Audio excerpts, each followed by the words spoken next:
Fui morena e magrinha como qualquer polinésia, e comia mamão e mirava a flor da goiaba. E as lagartixas me espiavam entre tijolos e as trepadeiras. E as teias de aranhas nas minhas árvores se entrelaçavam. Isso era um lugar de sol e nuvens brancas, onde as rolas, à tarde, soluçavam. O eco burlão, de pedra em pedra, ia saltando. Entre as vastas mangueiras, os pavões caminhavam tão naturais por seu caminho, e os pombos tão felizes se alimentavam pelas escadas, que era desnecessário crescer, pensar, escrever poemas, pois a vida completa e bela, eterna, ali já estava. Como a chuva caía das grossas nuvens, perfumosa, e o papagaio como ficava sonolento. O relógio era festa de ouro e os gatos enigmáticos fechavam os olhos quando queriam caçar o tempo. Vinham morcegos à noite picar os sapotis maduros e os grandes cães ladravam como nas noites do império. Mariposas, jasmins, tinhorões, vagalumes moravam nos jardins sussurrantes e eternos. E a minha avó cantava e cosia. Cantava canções de mar e de arvoredo, em língua antiga. Eu sempre acreditei que havia música em seus dedos e palavras de amor em minha roupa. A vida começa um vergel colorido, por onde as noites eram só de luar e de estrelas. Levai-me aonde quiserdes. Aprendi com as primaveras a deixar-me cortar e a voltar sempre inteira. Esse poema se chama Desenho, presente no livro de Cecília Meirelles, Antologia Poética da editora Nova Fronteira. Olá, sejam todos muito bem-vindos à nossa ATPC de Língua Portuguesa, Língua Inglesa e Educação Especial. Eu gostaria de agradecer aqui a presença da PCNP Yolanda Soldati, Lilian Moraes e Kelly Grazi, sejam bem-vindas. Agradecer também aos professores que fizeram diversas colaborações no nosso formulário. Entre elas, nós tivemos várias dicas de leitura que poderemos passar a vocês aqui embaixo do vídeo. Então, nós deixaremos para vocês algumas dicas. E alguém gostaria de citar alguma coisa que foi falada? Sim. Muitos professores assim, elogiaram o nosso trabalho, porque, de fato, foi bem ao encontro daquilo mesmo que eles estão trabalhando em sala de aula, estão desenvolvendo, né, lá nas aulas. Solicitaram temas como, por exemplo, como engajar a leitura e a escrita criativa em sala de aula, para a gente continuar com os gêneros textuais.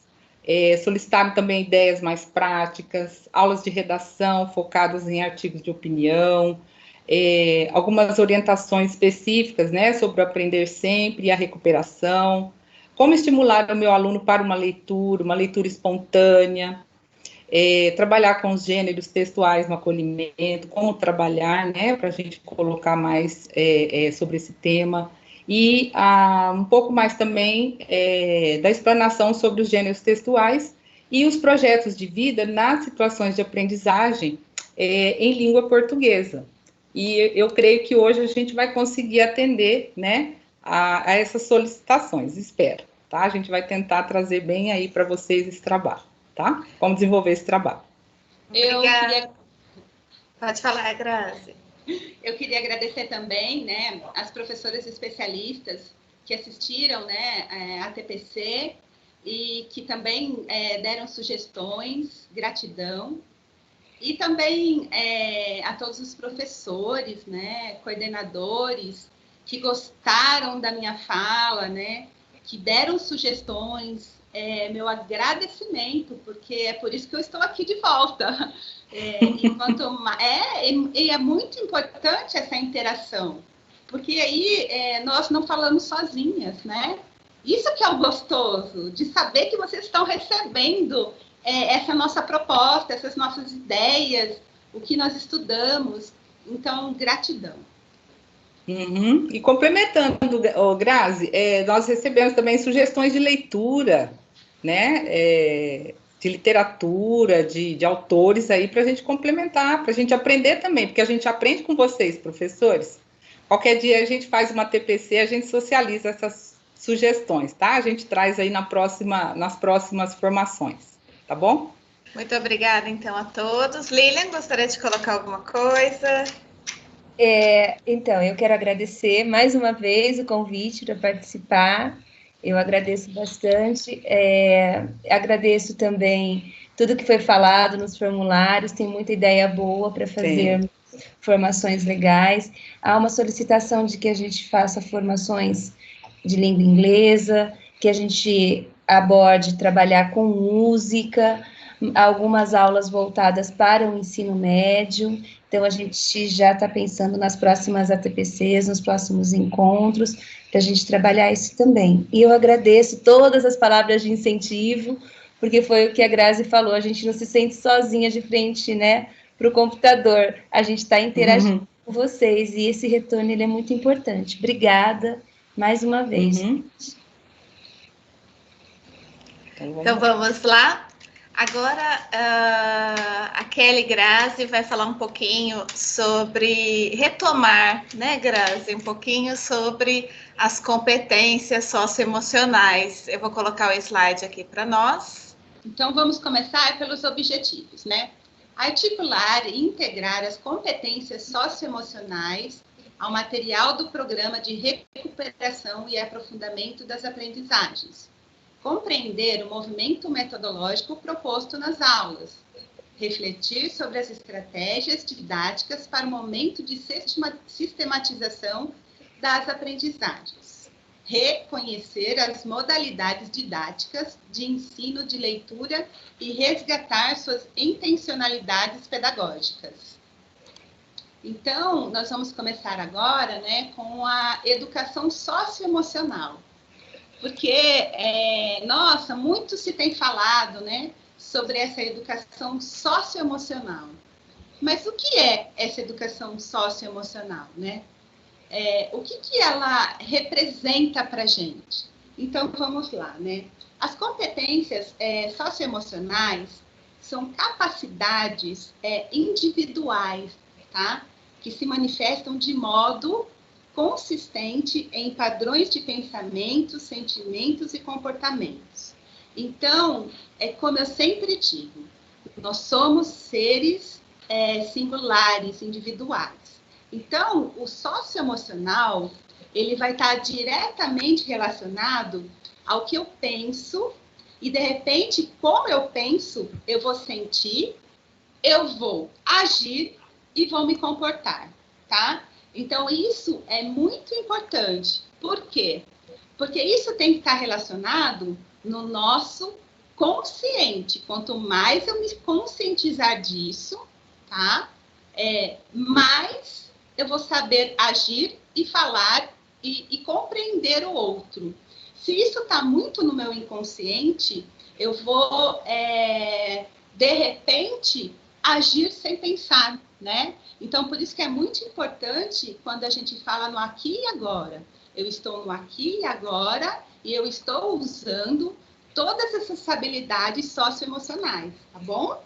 Então, eu quero falar um pouquinho sobre cada uma delas. O Ellen, pode passar para o outro slide, por favor? Então, né, o que são as macrocompetências, né? Nós temos cinco habilidades da macrocompetência. que são abertura ao novo, resiliência emocional, engajamento com os outros, amabilidade e autogestão. Então, abertura ao novo, né? Como eu digo sempre, curiosidade para aprender, imaginação, ter criatividade, ter interesse, ter também interesse artístico. Por exemplo, no acolhimento do teu aluno, né?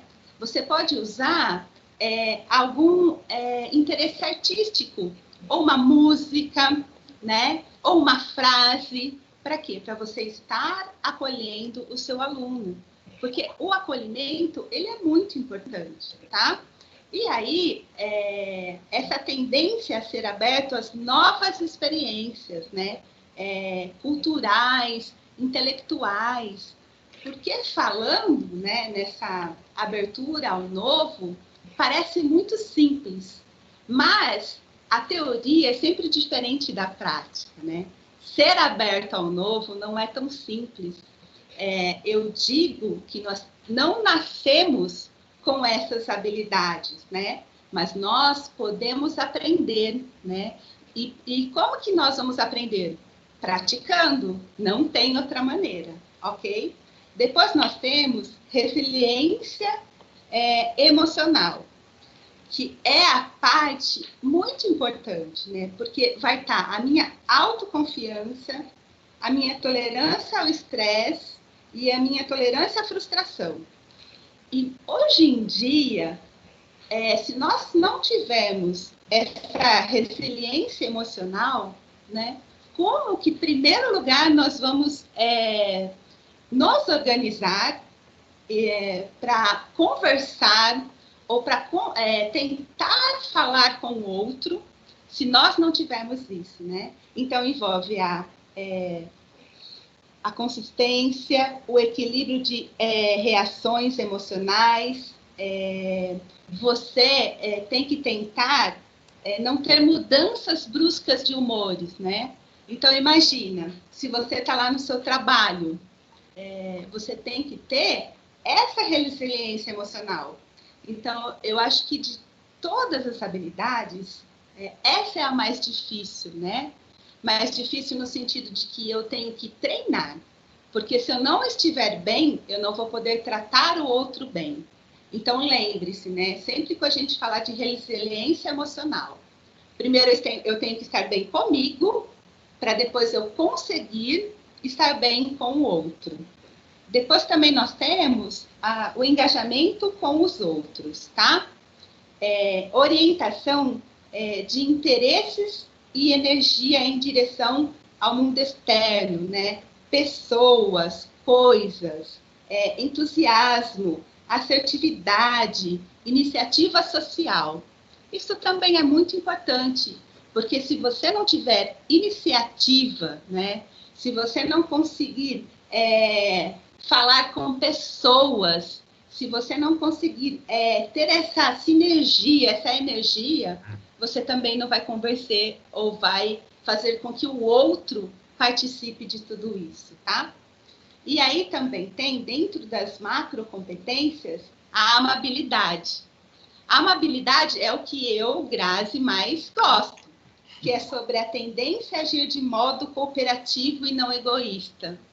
Então, se você trazer para o aqui e agora, ser consciente, né? Você vai perceber que ao longo do dia, nós somos muito egoístas, porque o ser humano é um ser de desejo, né? A gente está querendo sempre conquistar, mas, peraí, eu não posso ser egoísta, porque eu convivo com o outro, né? Sozinha, eu não consigo fazer as coisas, mas em equipe eu consigo.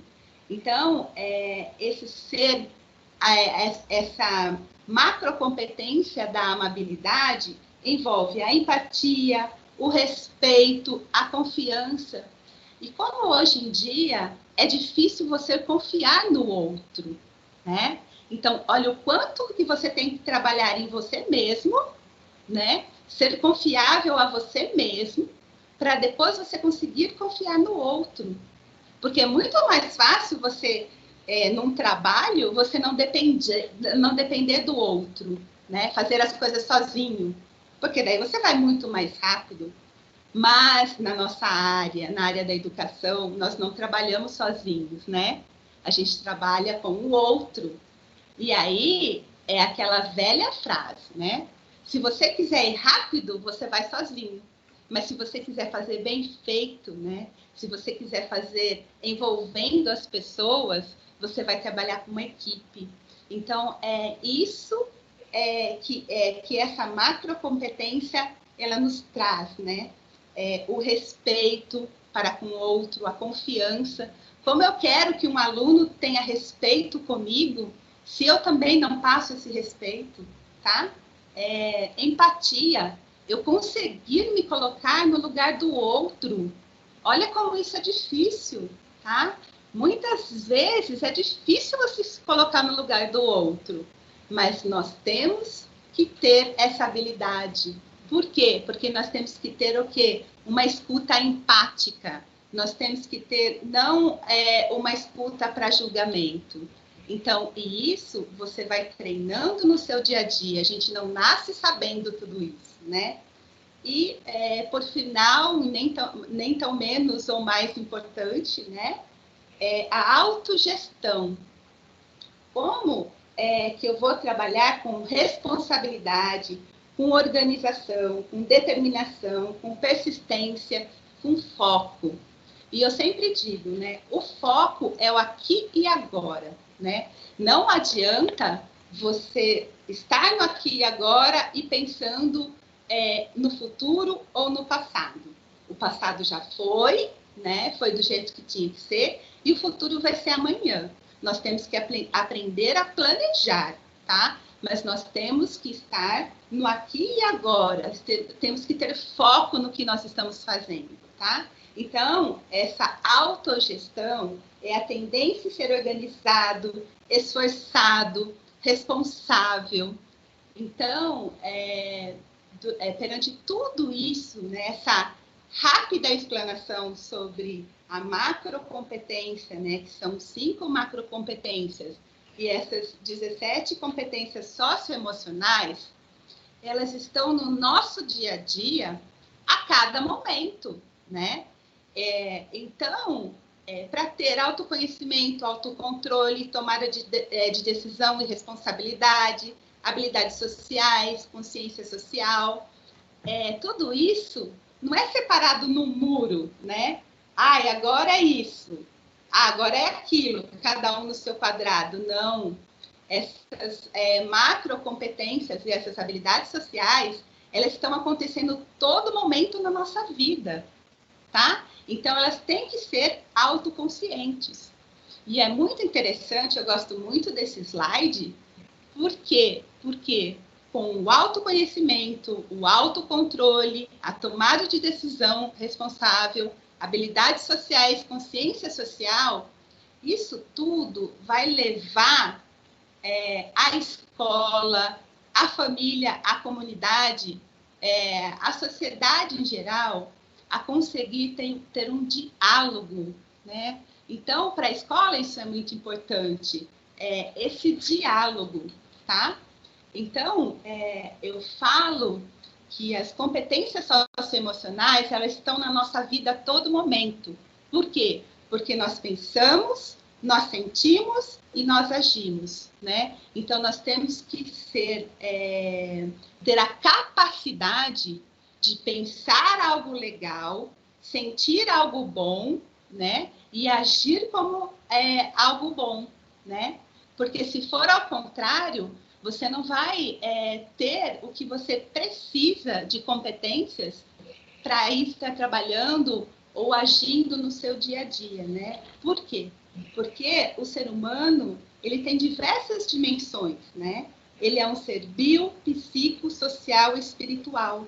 Então, a pessoa, ela é subjetiva, ela tem sua subjetividade, né? Suas crenças, seus propósitos, seus objetivos, né? E é uma forma que, como cada um de nós vai se relacionar com o mundo e com a outra pessoa, né? Então, nós precisamos falar sobre isso, né? Nós precisamos nomear sentimentos, nós precisamos ensinar nossos alunos a saber o que eles estão sentindo, porque quando nós nomeamos esses sentimentos, né, nós estaremos emocionalmente alfabetizados, que é isso que está faltando, né? Você falar sobre os seus sentimentos. Então, né, eu sempre digo que é um lembrete, né, que eu já falei na outra TPC que você só é incrível, né, se você conseguir lidar com as pessoas. Então, nesse TPC, nós só somos incríveis porque eu consegui lidar, eu consegui fazer essa comunicação com a PCNP, com a PC Lilian, com a PCNP Ellen, com a PCNP Yolanda. Eu sei que foi um breve histórico, né, dessas macro competências e essas habilidades sociais, mas é que o nosso tempo aqui é curto. Mas eu vejo que esse resumo é muito importante para você, professor, no seu dia a dia, porque é treinando que nós vamos aprender para passar para os nossos alunos, tá? Grazi, obrigada pela sua contribuição. Os professores elogiaram bastante, né, essa articulação que você trouxe aqui conosco. Pediram novamente para falar mais sobre essas competências socioemocionais, né, e eu vou complementar aqui um pouquinho, dando seguimento na sua fala, sobre a articulação e integração das competências socioemocionais nas situações de aprendizagem, tá? Dentro do planejamento das competências socioemocionais e aprendizagem, da competência leitora, das modalidades didáticas e também dos tipos de atividades que podem nos ajudar a organizar o ensino para a aprendizagem da leitura, potencializando o desenvolvimento das habilidades do eixo de leitura que nós estamos trabalhando aí no material Aprender Sempre, ok? Pode passar, Ellen, por favor? Então, língua portuguesa, anos finais, eu vou falar, pode passar para mim, Ellen, por favor, das competências socioemocionais e a aprendizagem. Então, elas estão relacionadas às aprendizagens, pois elas estão articuladas com a motivação, o comprometimento, o engajamento, o saber ouvir, tanto do professor quanto do aluno, né? O professor ouvir o aluno ouvir o professor. E as competências socioemocionais dão suporte para que a aprendizagem seja significativa. Como nós vamos ver aqui no próximo slide, um raio-x de uma sequência de atividades. Então, nós temos um exemplo de como articular as competências socioemocionais às sequências de atividades. Então, nós temos o iniciando, né, que vai ser a definição da competência socioemocional. Então, o professor apresenta a competência socioemocional aos seus alunos, que vai ser trabalhada de forma intencional. Depois nós temos o desenvolvendo, que vai trazer uma sensibilização e um acompanhamento. Então, dentro do desenvolvimento, o professor busca os conhecimentos prévios sobre as habilidades essenciais que vão ser trabalhadas e as competências socioemocionais a ser trabalhada ativamente ao longo das atividades e durante o acompanhamento vai fazendo questões usando as metodologias ativas, a problematização, como aprendizagem colaborativa, fazendo com que o aluno perceba que está exercitando essa competência socioemocional. E depois nós temos o finalizando, que é uma avaliação em processo, é muito importante, tá? O levantamento das questões que levem o aluno dentro desse percurso, o professor faz um levantamento de questões que levem o aluno a perceber como exercitou a proposta ao longo das atividades, e o professor também pode realizar uma reflexão de como a sua própria mediação ajudou nesse processo. E assim favorece e convida o aluno a continuar, a motivar esse aluno, né? A continuar. Vamos para o próximo slide. Então, dando seguimento, né, esse raio-x, eu vou trazer aqui um exemplo da aula 1 e 2, numa sequência de atividades do sexto ano. Então, dentro da sensibilização. Então, primeiro, ela apresenta o objeto de conhecimento e as habilidades específicas, foco da aula, e destaca, né, as competências socioemocionais, o foco de desenvolvimento intencional.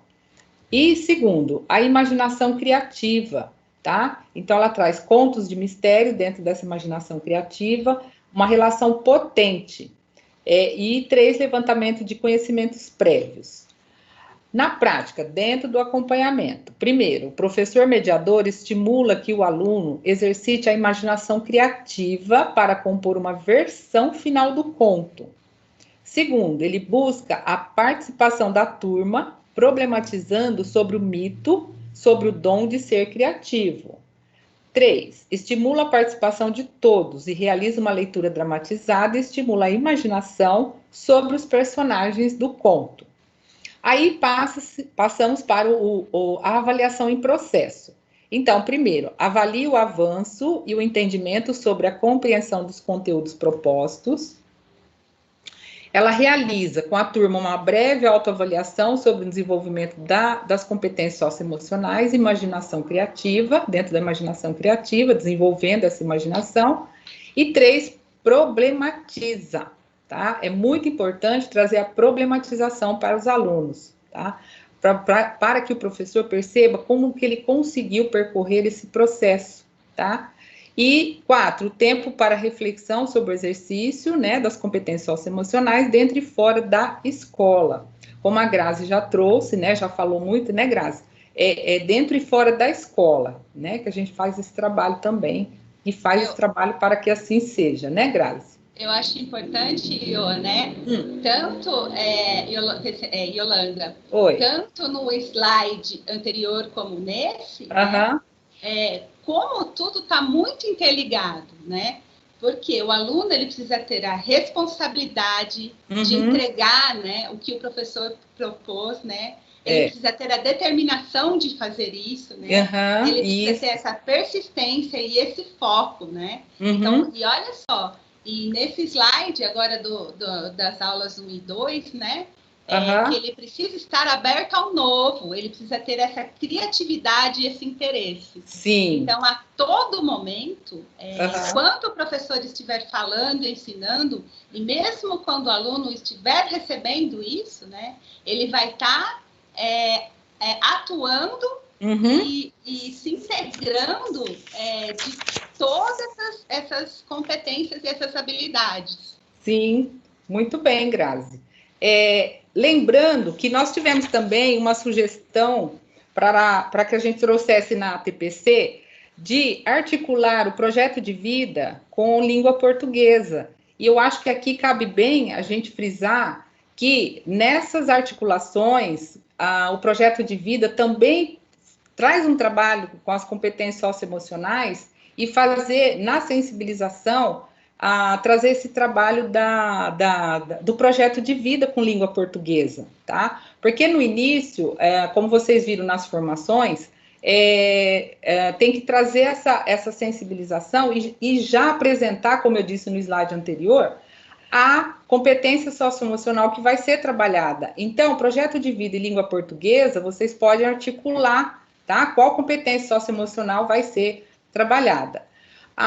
O Instituto Ayrton Senna, eles trouxeram para o material, eles trouxeram a sequência de atividades 1 e 2, tá? Então, eles trouxeram a proposta para articular o desenvolvimento intencional da competência socioemocional, que está presente, elas estão presentes nas 2 primeiras aulas, tá? E agora, o que eu deixo para vocês, que na 3ª, 4ª, 5ª, 6ª e 7ª, 8ª aula, vocês podem articular com o projeto de vida, tá bom? Qualquer coisa a gente pode depois aprofundar um pouquinho mais para vocês, mas lá na formação ficou bem claro, eu estou só relembrando aqui como articular esse trabalho, tá ok? Então vamos lá. Ellen, pode passar para mim? Ok. Modalidades didáticas de ensino da leitura. Nós temos, como PCNP, né, Ellen, sempre a gente ouve dos professores que eles têm se dedicado a diversas atividades de leitura, como a leitura em voz alta, empréstimos de livros, engajamento nos projetos desenvolvidos nas escolas, nas salas de leitura, contações de história, rodas de leitura, entre outras estratégias, né, para garantir que os seus alunos tenham contato com bons textos, bons livros, com a finalidade de fazer com que os seus alunos adquiram não só as habilidades de leitura, mas também desenvolvam o gosto pela leitura, né? O professor deve propor atividades para que o aluno exercite a leitura de maneira a desenvolver as diferentes habilidades que compõem a competência leitora, desde o momento de planejar ao de avaliar. Deve considerar que as práticas de leitura devem integrar também um aprendizado contínuo, sempre levando em conta novas habilidades a serem desenvolvidas, consolidando as habilidades já adquiridas, num processo contínuo de ensino e aprendizagem. Vamos lá? Então, aqui, tipos de atividades, é uma citação da Kátia Bracklin, que a gente tem trabalhado muito com ela, né? Excelente, como nós já falamos aqui, o trabalho que ela nos apresenta e contribuição. Trata-se de atividades elaboradas de modo a tematizar aspectos muito específicos do conteúdo, lançando mão de procedimentos que permitem que seja lançada uma lente de aumento sobre aquele aspecto, tratando esse conteúdo de maneira intensa. Esses tipos de atividades ou modalidades didáticas tanto podem ser de leitura ou escuta, de produção de textos, orais ou escritos, como de análise linguística, podendo constituir-se como atividades habituais ou ocasionais, e compor sequências didáticas de atividades e projetos. Então, logo a seguir, eu vou apresentar para vocês um trabalho previsto na situação de aprendizagem com leitura de textos, envolvendo análise de efeitos de sentido, de recursos linguísticos e semióticos. Então, vamos lá para o outro slide e vamos falar um pouquinho aqui, então, dentro dos anos finais, o destaque para as especificidades são: para o 6º e 8º ano, dentro do material, vão trabalhar leitura de gêneros literários na relação com outras linguagens, com recursos paralinguísticos e cinésicos. Para o 7º ano, leitura com diferentes objetivos, tendo em vista a diversidade literária. Para o 9º ano, leitura de textos persuasivos e argumentativos. Pode passar para mim, Ellen, por favor? Isso. E uma proposta de trabalho de uma situação de aprendizagem, ela explora a competência leitora. Vamos ver como? Vamos dar um exemplo aqui também? Pode passar para mim, Ellen. 6º ano. De que modo a atividade de ler um trecho de um conto de mistério e de criar um final para ele contribui para que os alunos produzam seus próprios contos de mistério? 7º ano. Quais aprendizagens estão em jogo no momento da elaboração de um mapa mental? 8º ano. Exploração da construção de sentidos do texto, o estímulo à apreciação do poema e ao propósito de levar o aluno a perceber as construções linguísticas que contribuem para os sentidos produzidos no texto, como os adjetivos, para a caracterização das personagens. E o 9º ano, construção de pensamento crítico e das habilidades argumentativas. Pode passar, Ellen, por favor? Como nós sabemos, nós temos, de acordo com a Kátia Bracklin, né, dentro do texto, modalidades organizativas e modalidades didáticas no ensino de linguagem verbal, nós temos 12 modalidades didáticas que favorecem a leitura.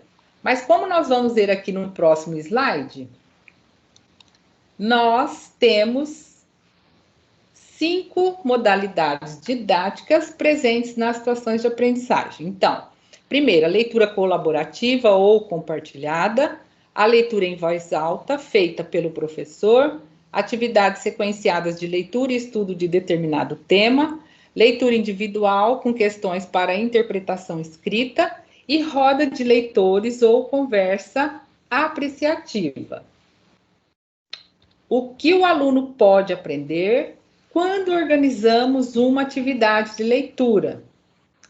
Nós temos a leitura em voz alta feita pelo professor.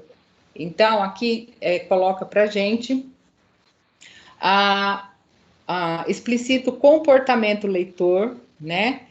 Possibilita os alunos que não têm afluência leitora o contato com os textos em linguagem escrita de boa qualidade, contato dos alunos com textos que não escolheriam de maneira independente, né? Ampliando seu repertório de leitura, e ele modeliza comportamentos e procedimentos de leitor, entre eles os relativos à oralização do texto escrito, aí a dicção, entonação, dramatização, animação.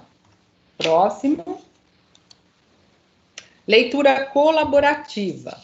Ela favorece o desenvolvimento de capacidades de leitura, né? A mediação do professor com perguntas, solicita o aluno comparações, inferências, levantamento e checagem de hipóteses, localizações de informações já lidas, generalizações, apreciações estéticas, éticas, percepção de diálogos com os outros textos, isso é importante, a intertextualidade, que promove o desenvolvimento da proficiência leitora.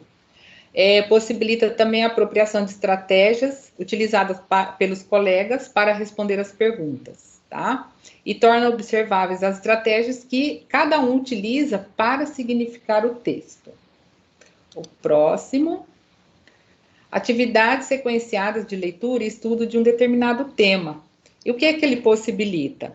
Então, ele possibilita um estudo, né, também de uma sequência de atividade que prevê a leitura de textos com grau crescente de ampliação ou aprofundamento de informações. E favorece também o uso de procedimentos de estudo, que seria grifar, anotar, sintetizar, esquematizar. E possibilita articular a leitura e produção de textos, tá? Com apoio à compreensão. E também a leitura individual com questões para interpretação escrita. Permite o professor analisar o nível de proficiência e a proficiência autônoma dos seus alunos em relação às capacidades de leitura que deverão ser mobilizadas para responder às questões propostas. E também articula-se com outra proficiência, né, diferente, a produção de textos e respostas, tá? Vamos para o próximo. A roda de leitura ou conversa apreciativa. Ela desenvolve, né, favorece o desenvolvimento das capacidades de leitura, porque compartilha estratégias de elaboração dos significados e favorece a construção de conhecimentos artísticos, literários, recursos linguísticos e de critérios de apreciação estética em uso, né, pelos alunos. Orienta os estudantes na exploração de um texto, seja como fonte de informações, ideias, seja como reflexão sobre a experiência humana, sobre o mundo ou sobre a literatura, a arte dos escritores e dos artistas. Então, complementando, dentro das modalidades organizativas, a educadora argentina Délia Lerner conversou com Regina Scarpa, que é a coordenadora pedagógica da Fundação Victor Tivita, e vamos apresentar a vocês esse vídeo. Délia é professora da Universidade Nacional de La Plata e da Universidade de Buenos Aires, e pesquisadora do Instituto de Investigação em Ciências da Educação, também na Universidade de Buenos Aires.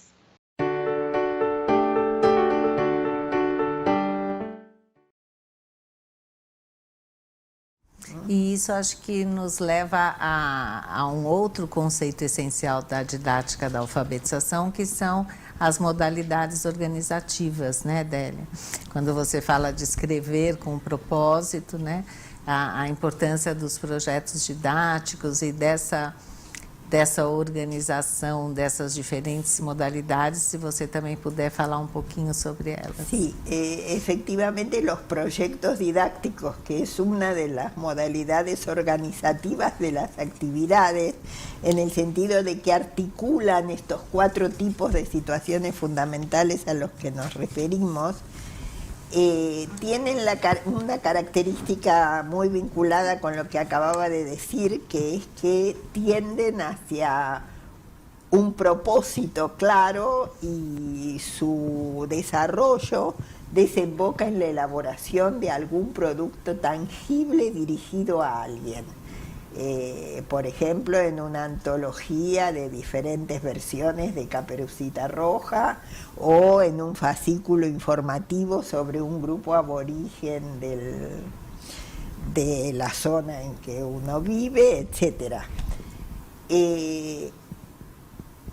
Otra característica, nosotros hemos dado prioridad muy grande a modalidades organizativas que tienen la característica de constituir un hilo conductor a lo largo del tiempo, es decir, que no están configuradas por actividades todas separadas que comienzan el día y tienen que cerrarse en esa hora de clase y luego empieza otra actividad que no, sino que se trata de superar la fragmentación de las actividades y de los contenidos involucrados, porque la fragmentación lleva a la no apropiación del conocimiento.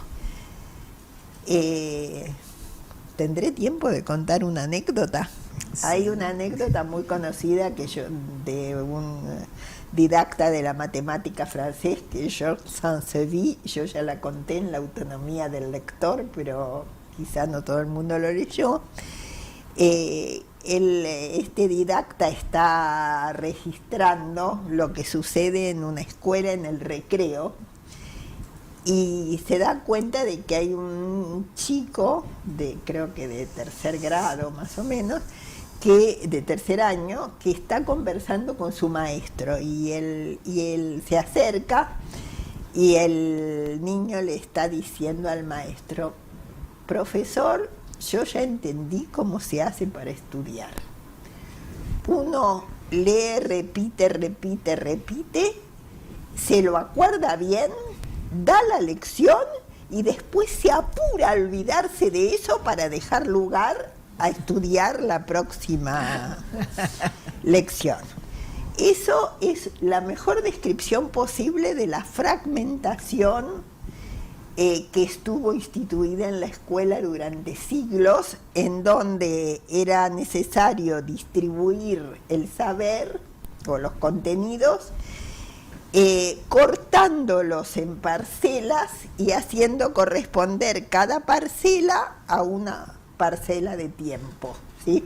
Esta descripción no es mía, es de Yves Chevalard, un didacta de la matemática, autor de la transposición didáctica, un concepto teórico didáctico que marca a todas las didácticas específicas, aunque cada una la reelabore de una manera particular en función del objeto del que se ocupa.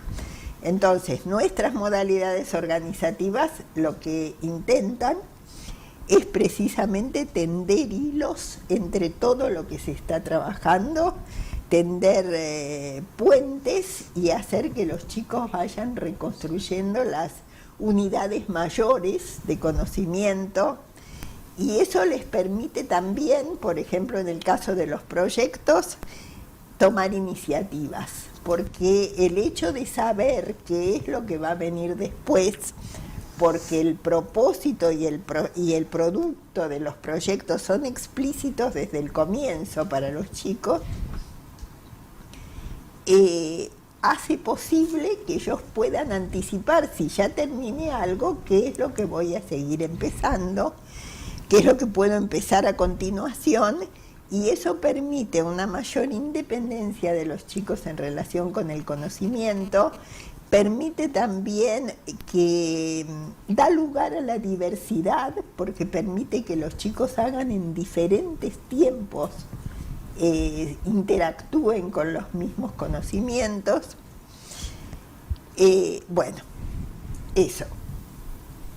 Además de los proyectos, nosotros tenemos otras modalidades organizativas, hemos conceptualizado otras modalidades organizativas que tienen las mismas características en el sentido de la duración y de la continuidad, pero no conducen a la elaboración de un producto tangible.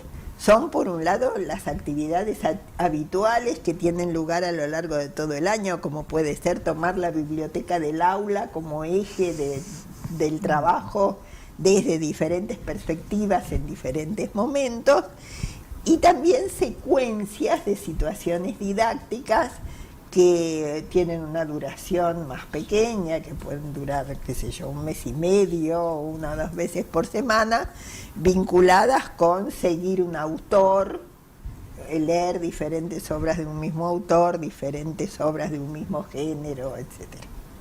Estudiar un tema.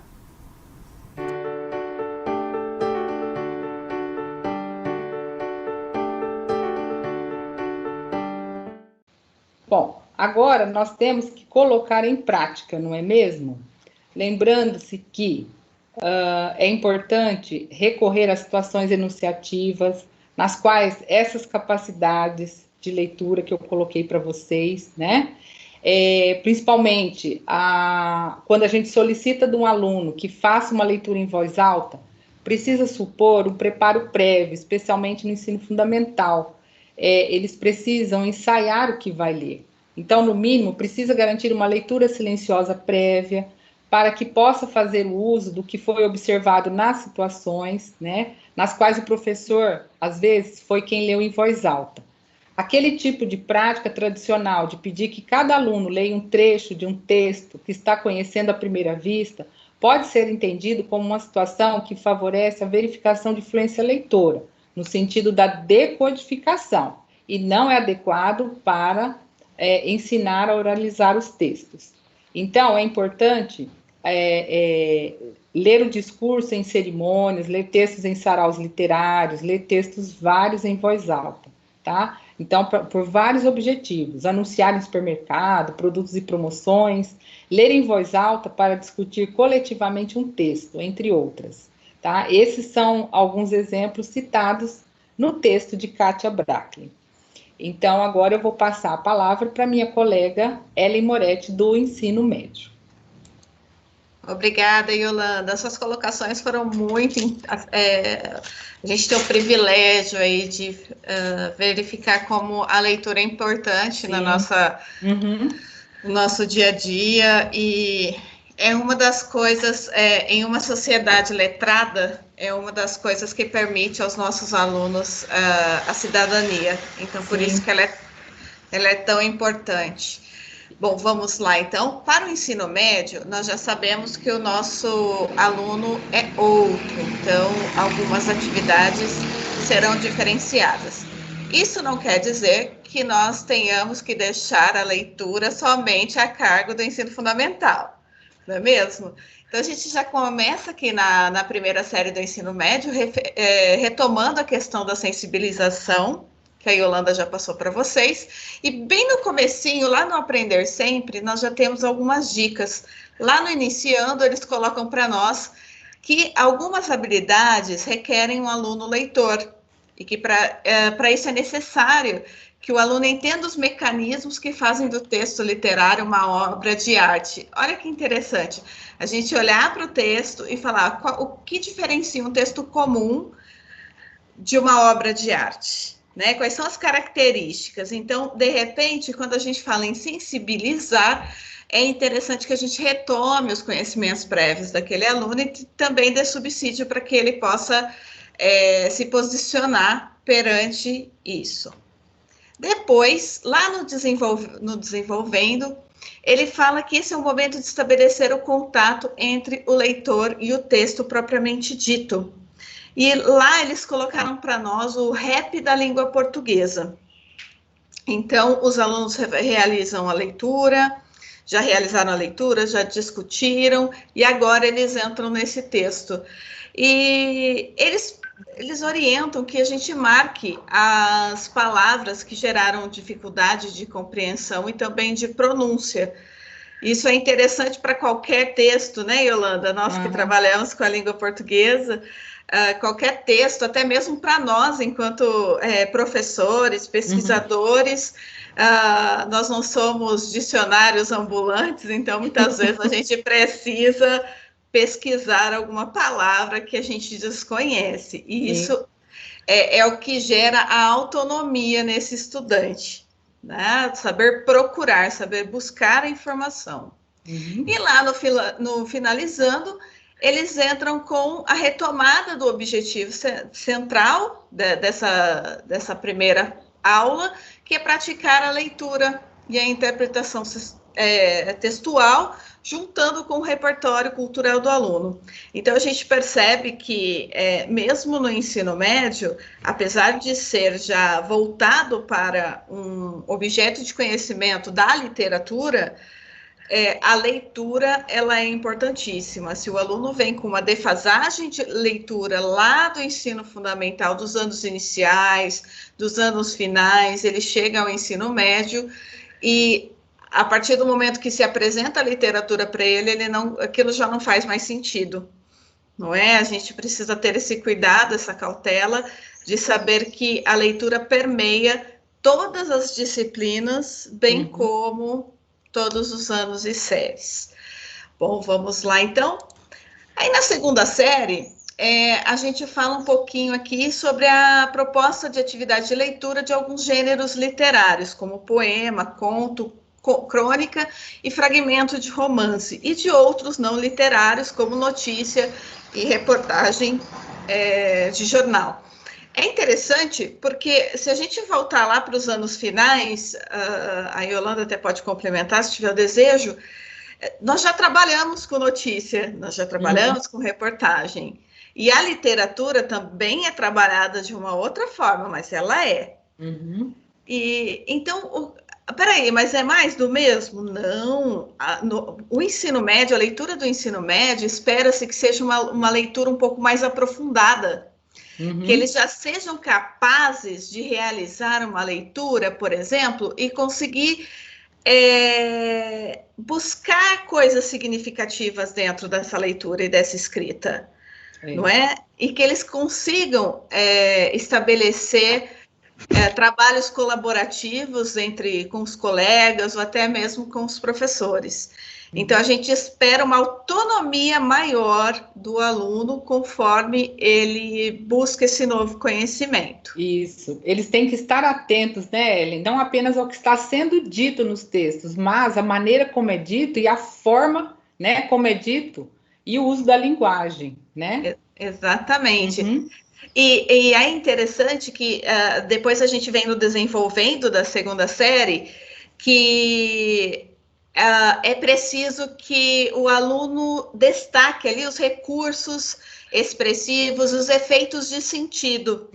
Nós trabalhamos isso um bem de levezinho lá, né, Yolanda, nos anos finais, e aí chega no ensino médio, isso já vem com um peso um pouco maior, principalmente tanto no texto literário como das outras esferas, né? Exatamente.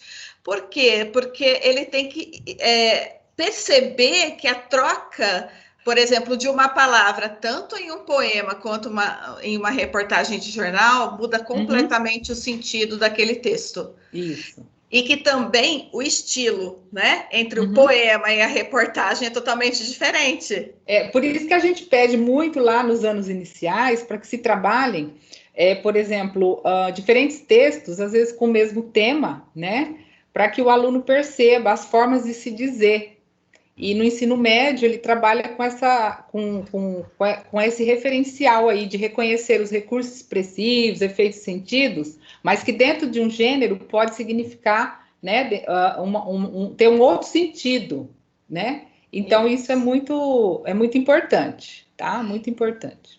Isso, tanto que no final, Yolanda, no finalizando da segunda série, eles pedem que os estudantes leiam em voz alta o poema do Castro Alves. E no momento dessa leitura, ele vai sentir o ritmo, a pontuação, a repetição na construção das estrofes, e aí ele começa a perceber que esse ritmo de leitura e que o ritmo de leitura de uma notícia, por exemplo, é completamente diferente. Sim, são os modos de dizer.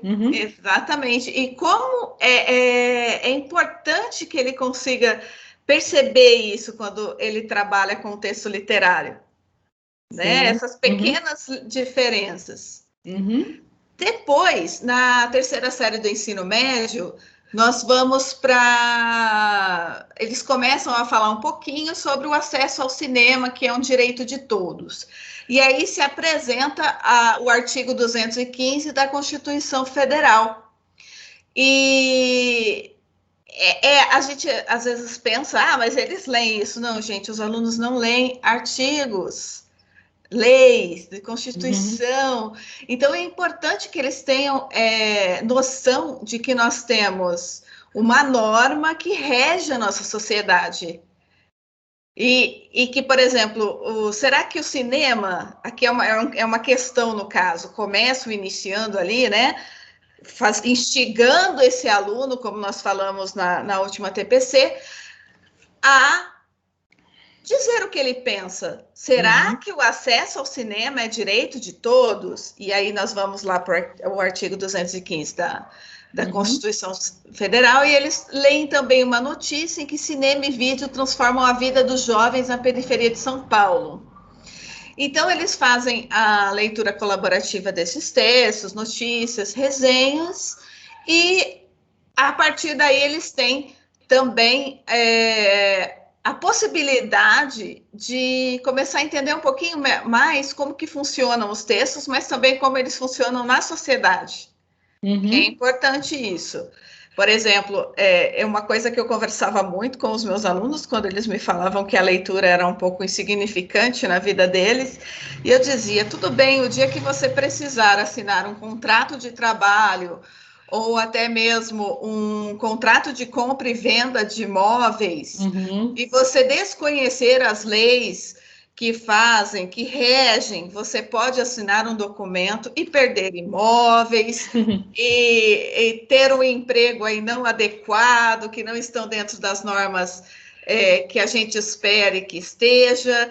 Então, quer dizer, a leitura, ela não é somente ela tem a parte gostosa dela, que é a leitura por prazer, que eu acho que é importantíssima, e que também nos ajuda nessas outras leituras, mas no dia a dia é preciso que a gente leia tudo antes de assinar, não é? E que compreenda aquilo que se leu. Isso, principalmente para argumentar, né, Ellen? Porque precisa-se de informações para que você se coloque, para você, né, se colocar diante de uma resposta, né? Como você está citando esse exemplo, então ele precisa argumentar. Se ele não concordar com esse contrato, como que ele vai fazer? Ele tem que, né, argumentar, e ele precisa de informações. Então, ele tem que ter essa leitura, né, essa bagagem de leitura, de compreensão. É muito importante esse exemplo aí que você está trazendo para a gente. E uma outra coisa que eu acho importantíssimo falar aqui, Ellen, é o seguinte, a leitura, ela se torna um hábito quando você começa a praticar, né? Porque tem muitas pessoas que já nascem, né, com essa predisposição a gostar de leitura. Mas a maioria, né, das pessoas, dos alunos, eles não têm esse hábito de leitura. Então, é uma dica que eu dou também no consultório, né? Você começa lendo 20 minutos por dia, tá? 10 minutos. E aí você vai tomando o prazer de ler. E você vai conhecendo novas palavras, você vai se abrindo ao mundo, né? Então, aí fica uma dica para esses professores que têm alunos que não gostam de ler, né? Colocar para eles, né, essa meta de leitura de 20 minutos. Mas também acho importante que existem professores que também não têm o hábito de ler, né? E tudo bem, mas aí a gente precisa começar a praticar, né? Esse hábito de leitura. Eu sou professora, eu não leio, então hoje eu tenho o propósito no meu projeto de vida de ler durante 20 minutos, e assim um pouquinho por dia. E aí eu vou conseguir passar para esse meu aluno o quanto é gostoso ler, porque se eu não leio, eu também não consigo passar para o outro essa gostosura que é a leitura, né? Isso. Como eu disse lá anteriormente, agora há pouco, no slide, que o professor tem que modelizar, né, ser modelizador de leitura, né, ele tem que ser um modelo de leitura quando ele faz uma leitura oral. Então, dentro das estratégias de leitura, a gente tem as finalidades da leitura, né, então o professor, quando a gente pergunta assim, como ensinar, então, o aluno a ler os diferentes gêneros, trazendo um pouquinho aqui, Ellen, abrindo um pouco, a gente trazer a questão dos gêneros, nessas diferenças de dizer, né, o professor deve assegurar dos aspectos que compõem o texto. Então, é necessário que haja planejamento para isso, para que ele se aproprie das características dos textos que serão trabalhados. É o que a Grazi está trazendo aí, né? Seja um gênero da esfera literária, jornalística, publicitária, científica, escolar, o professor tem que ter clareza dos objetivos de ensino e aprendizagem, né? E, então, além da apropriação do gênero, o professor deve ensinar os diferentes estratégias de leitura que possibilitam o engajamento com o texto. Os alunos devem ter acesso à leitura de diferentes gêneros, para que aprendam a identificar as características presentes, por exemplo, num conto, numa crônica, numa notícia, numa reportagem. É o que a Ellen está trazendo aqui, o exemplo na terceira série, né?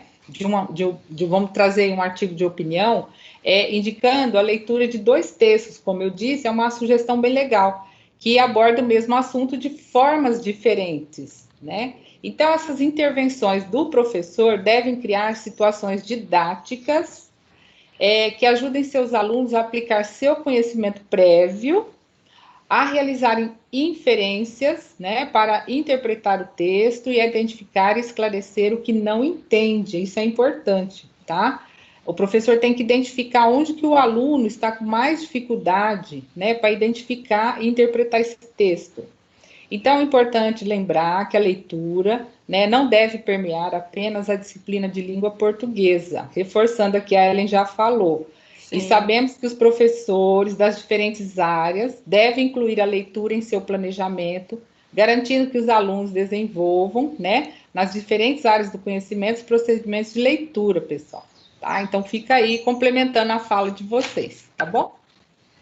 Sim, e retomando, então, aqui o desenvolvendo, com toda a fala que vocês colocaram, o jovem, muitas vezes, não entende que dentro da Constituição, por exemplo, o direito à cultura é o direito de todos. Uhum. E o cinema faz parte da cultura. Então, fazer essa ligação, né, Yolanda, essa inferência dentro da lei. Sim. Como não há o cumprimento da garantia de que todos tenham acesso à cultura no Brasil. Uhum. Mas isso está na Constituição. Então, para que esse aluno se torne um cidadão consciente da realidade dele, ele precisa conhecer a lei e, além de conhecer, saber interpretá-la. Uhum. Porque eu posso não levar a sério, por exemplo, não imaginar que o cinema seja cultura. Olha isso. Que interessante. E o legal, Ellen, é trazer o que acontece de fato na realidade que está em volta daquele aluno. Ele também né? Ele também é um espectador, então ele também é um cidadão. Então ele tem que entender, né, a realidade para ele se colocar, né, a realidade dele, do outro e de todo mundo, né? E ele entendendo essa realidade, Yolanda, que ele começa a minimizar as desigualdades de acesso. Uhum. Seja ao cinema, seja ao teatro, por exemplo. A cultura em geral, né? Exato. A cultura, né? Nas manifestações culturais, inclusive, né? Sim, inclusive eu vi uma charge esses dias, e você que gosta muito, né, de trabalhar com charge, com quadrinhos, com tirinhas, e lá estava como dificultar o acesso da população em geral à cultura. Uhum. Então, estava lá, vamos fazer a capa do livro feio, não deu certo. Vamos, então, queimar os livros, não deu certo. Ótimo, então a gente vai colocar. Então, tem uma faixinha, assim, com o preço bem alto do livro. Aí, agora deu. Então, quer dizer, será que o cinema não se enquadra nesse quadrinho também, não é? Uhum. Nós temos aí o cinema com uma tecnologia imensa, mas de pouco acesso à população em geral.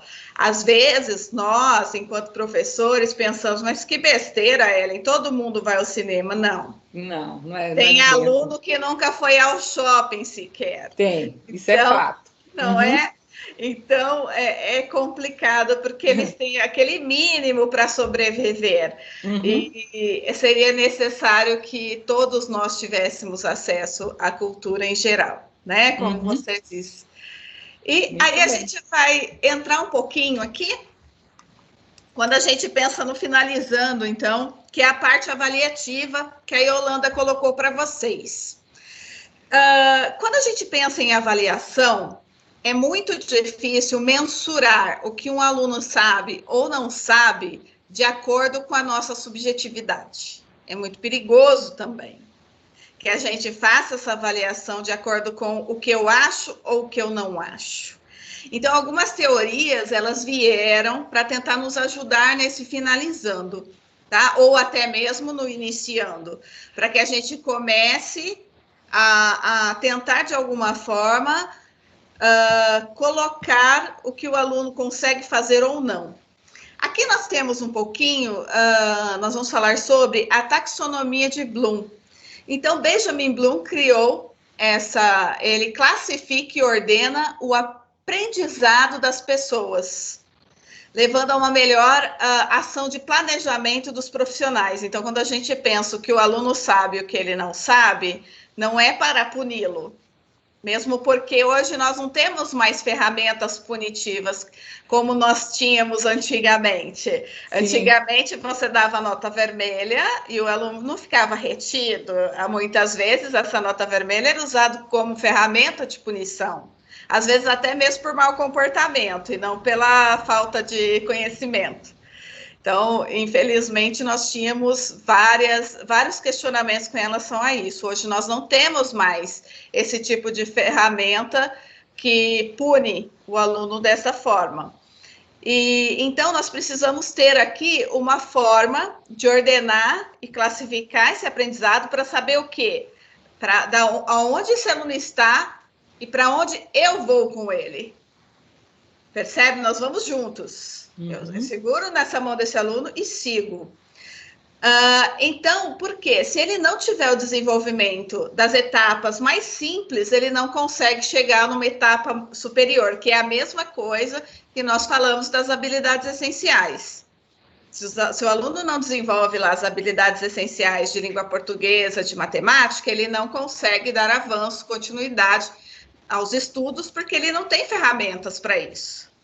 Não é a mesma coisa que eu pedi para o pedreiro. Olha aqui, senhor, o senhor constrói aqui o meu muro? Aí ele fala, mas você não trouxe tijolo. Constrói aí. Sem tijolo? Como? Não é? Ou sem base, né? Ferramenta, exatamente.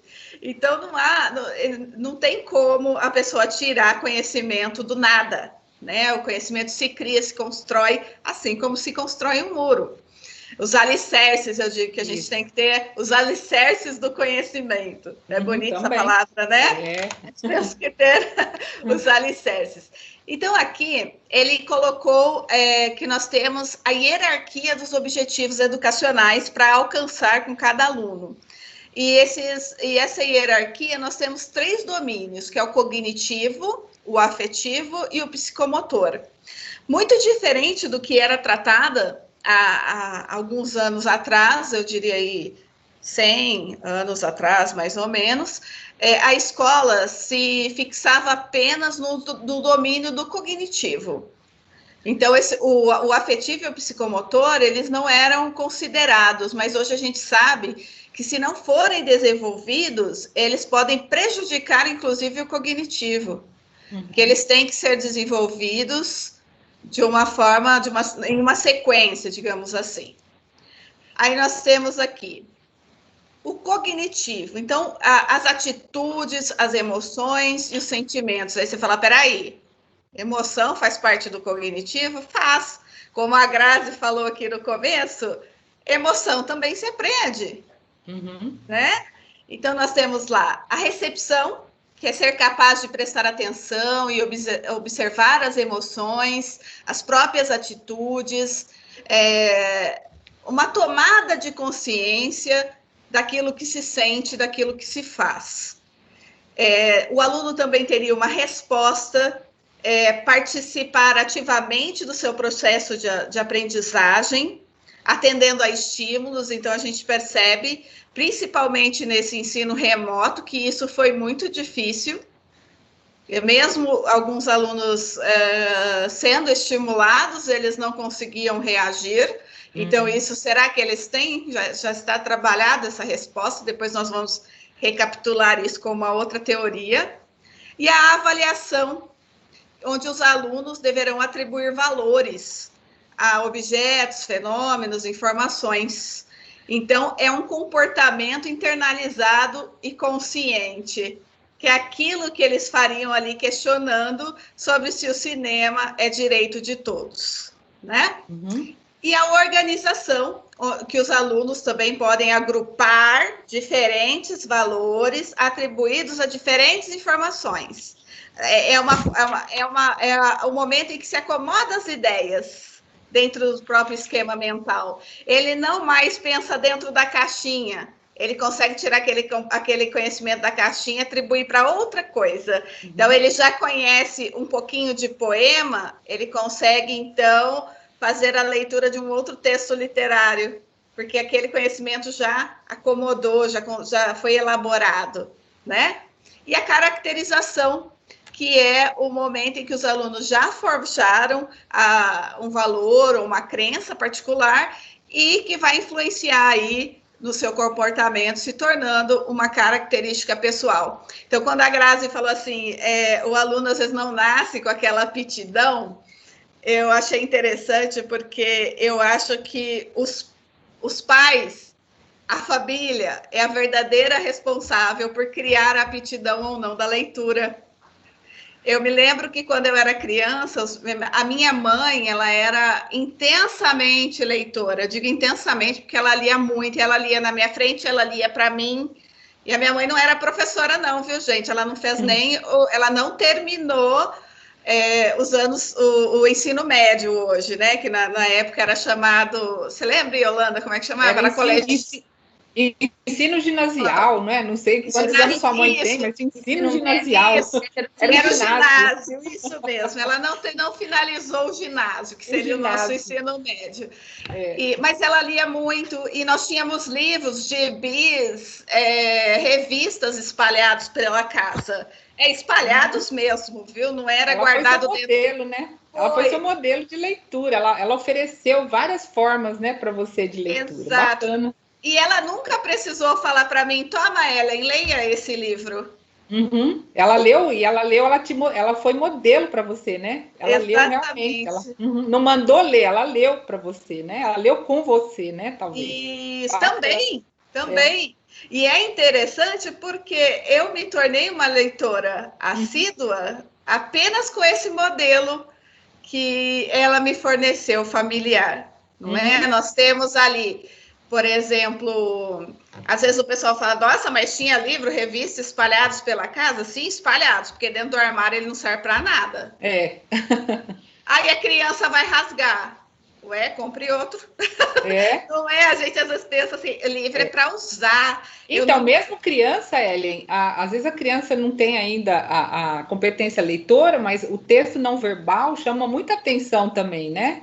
Sim. Não é? Mesmo os pequenos têm a leitura não verbal, as imagens, elas também dizem, né?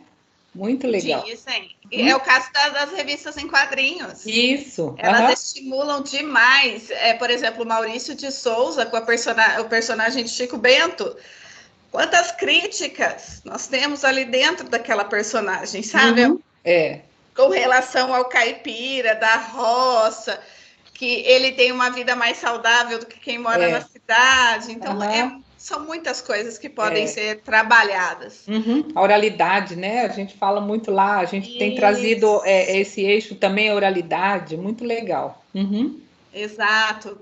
E aí nós temos o comportamento psicomotor, que é a destreza, no caso. O pessoal acha que isso fica apenas para a educação física, e vocês vão perceber que não.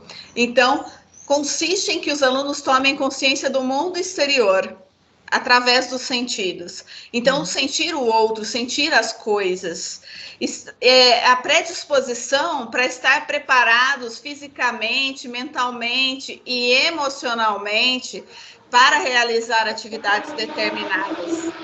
Então, às vezes, por exemplo, essa predisposição de comportamento, às vezes o aluno não tem maturidade para fazer certas coisas, então a gente tem que tomar cuidado com isso. Será que o que eu exijo do meu aluno não é muito mais do que ele pode fazer nesse momento? Porque a criança, o adolescente se desenvolve em etapas.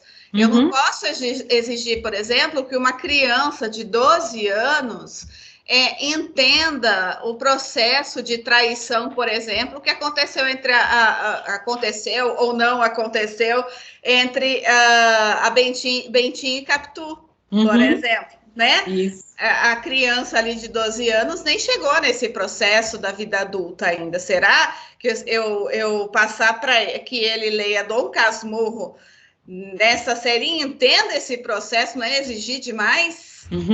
Né? Sim.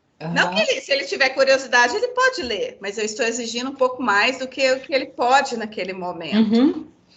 Aí nós temos a resposta guiada, que é o momento em que, com auxílio do professor ou instrução de alguém, eles conseguem realizar determinadas ações. Então, a resposta guiada, ela vem antes da mecânica. É o caso da matemática. O professor ensina, ele dá a resposta guiada. Depois ele quer a resposta mecânica quando ele dá diversos exercícios de memorização, por exemplo.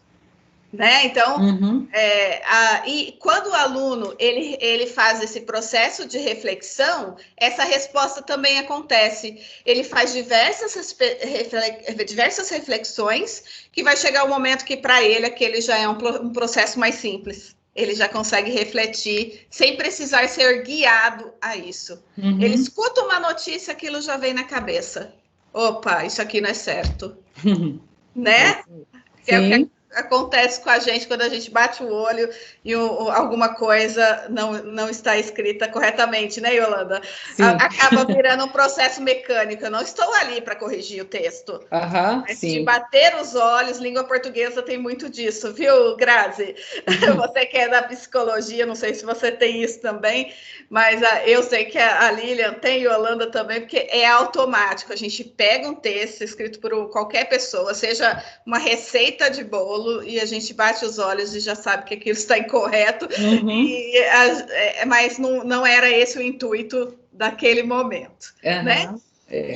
E a resposta completa e clara, que é o momento em que os alunos são capazes de realizar determinadas ações de forma eficaz e eficiente, sem a necessidade de ajuda, que é esse momento que nós, felizmente, já estamos, não é? Isso. E complementando essa fala sua, Ellen, desse momento que a gente estamos trazendo aí, estamos passando por isso, estamos passando por isso, né?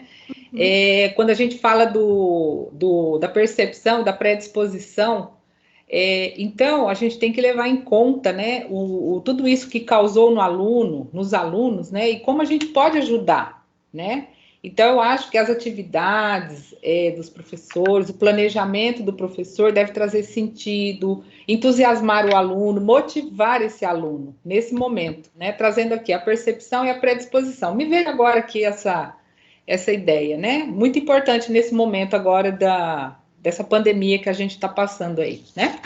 Sim, e dentro dessa taxonomia de Bloom, nós temos também, Yolanda, olha aqui, os verbos que a gente usa muito em língua portuguesa, mas ele também utiliza aqui para mostrar para nós o memorizar, o compreender, o aplicar, o analisar, o avaliar e o criar. Ele tem os verbos que são incentivadores dessas ações. Sim, então, legal. Por exemplo, quando eu quero que o meu aluno analise alguma coisa, eu peço para que ele divida em categorias, por exemplo. Olha, que é o categorizar, né? Legal. Que ele resolva, nesse momento que ele tem que resolver, ele tem que analisar. Então, que esses verbos levam aos processos que eu quero trabalhar com aquele meu aluno. Então, eu percebo que ele consegue memorizar, listar, relembrar, mas que esquematizar e relacionar para ele é difícil. Então, eu vou trabalhar mais exercícios muito legal. onde ele precise praticar esse relacionar, né? E, posteriormente, a gente falou um pouquinho da questão da participação, né? Que nós falamos aí do ensino remoto, mas isso é uma coisa que é um calo no pé de todo professor, que o aluno não participa, né, das atividades. Então, eu trouxe aqui para vocês a escada de Roger Hart, né? Roger Hart, então, concebeu essa escada em 1992, que é chamada a escada da participação. Se vocês quiserem saber um pouquinho mais sobre esses autores, né, psicólogos, podem buscar aí na internet. Tem a bibliografia também aqui no final que vocês podem consultar. E essa escada da participação, ela indica o ponto de início para se pensar acerca da participação dos jovens em projetos, em vez de ser o modelo final. Então, a gente percebe que a extremidade inferior da escada realça o que não é participação. É como se o aluno subisse a escada cada vez que ele desenvolvesse mais a participação dele. E aí a gente vai ver aqui depois que muitas vezes a gente não dá espaço para que esse aluno participe. Ó, a primeira aqui, que a gente vai de baixo para cima, tá? O 1 tá lá embaixo, a gente vai lá embaixo, ó. Manipulação, decoração, indicação falsa, designado mais informado, consultado e informado, iniciado por adultos, decisões partilhadas com os jovens, iniciado e dirigido pelos jovens, iniciado pelos jovens, decisões partilhadas com os alunos. Então, agora a gente vai ver o que é cada um deles para ver se a gente consegue entender se o nosso aluno participa ou se ele é manipulado. Se ele realmente é autônomo, se ele realmente é protagonista. A gente usa tanto essa palavra protagonista, mas a gente não abre, eu digo, os pais também, tá? Não são só os professores. Nós, enquanto pais, muitas vezes a gente manipula, porque a gente não quer que o filho sofra o que eu sofri, né? A gente não tem isso. Meu filho não vai passar por isso, então a gente manipula situações e não deixa a criança ou o adolescente, aqui várias vezes eu vou tocar no assunto criança, mas criança abaixo de 18 anos é criança, tá, gente? Vamos lá. E lembrando só, Ellen, né? Pode falar. Que os pais, eles precisam deixar, sim, os filhos passarem por situações adversas, né? Por quê? Porque é aí que ele vai conseguir, né, criar toda essa escala de amadurecimento, porque nossa vida não é 100% flores. E muitas vezes a gente está errando quando a gente fala assim, meu filho não vai passar por isso, né? Mas, necessariamente, ele precisa passar por isso para o seu processo de maturação. Então, a gente tem que ficar muito atento nisso, né? Sim. O que a criança ou adolescente pode e o que ele não deve passar. Mas, muitas vezes, com isso, o pai está tirando desse aluno ou dessa criança ou do seu filho, né? Essa oportunidade. Oportunidade para o seu crescimento emocional. Isso, Grazi. Tanto que aqui, ó, essa primeira parte, que é do 1 ao 3, eles são indicadores de falsa participação. Quando parece que a criança participa ou que o adolescente participa de decisões, mas ele não participa. A primeira é a manipulação. Olha que perigoso isso é, tanto para nós, enquanto professores, enquanto pais. A opinião da criança pode mesmo ser um recurso para defender uma causa determinada pelo aluno, pelo adulto, sem que a criança tenha consciência que está a emitir uma posição. Então, o adulto tanto faz, tanto fala, que aquele adolescente acaba tendo aquela posição, porque ele foi manipulado. Olha que perigo. Isso acontece, inclusive, com os adolescentes, tá?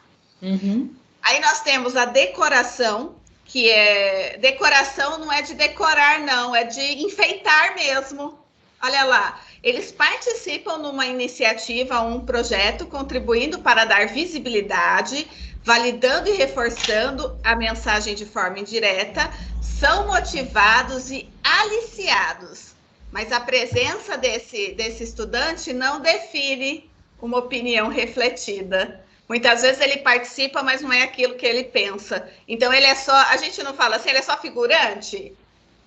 Então, a decoração é mais ou menos isso. Ele é só figurante. Ele está ali porque tem que ter uma criança nesse evento. Né? Mas a opinião dela, a gente nem sabe qual é. Então, essa daqui é uma falsa participação. E acontece na nossa sociedade até com a gente, né? A 3, a indicação falsa ou tokenismo, que descreve situações de aparente escuta de ideias. Então, por exemplo, eu escuto suas ideias, eu escuto os meus alunos, mas vocês não vão formular suas opiniões, porque a sua opinião está errada. Eu não deixo o meu aluno formular a opinião dele. Eu já coloco textos e palavras ali que mostrem para ele que ele está errado, que ele tem que seguir por outro caminho. Então, se a gente não está interessado em criar ovelhas, né, precisamos deixar com que eles pensem, que eles criem expectativas das próprias ideias e não suborná-los aí de alguma forma. Sim, Ellen. E aí entra, né, essa tolerância à frustração, que muitas vezes eu quero ensinar para o meu aluno, né, o que é essa tolerância à frustração, mas eu não tenho essa tolerância à frustração. Não. Né? Eu não quero ouvir a opinião do outro se for contrária à minha. Então, se o seu aluno falar, olha, Kelly, sua aula foi péssima, você não quer nem ouvir o porquê, né? Você fala, sai daqui, menina. Isso mesmo, né? Ou se você fez uma adaptação curricular que não atingiu o aluno, né? E aí você para e fala, eu não vou fazer mais isso, né? Mas se você tiver essa resiliência, essa força de vontade, você vai fazer uma adaptação diferente, uma adaptação mais fácil, né? Então é interessante isso, porque muitas vezes a gente tenta passar para o outro o que é, mas nós mesmos não conseguimos fazer, né? E isso acontece a todo momento, Ellen, né?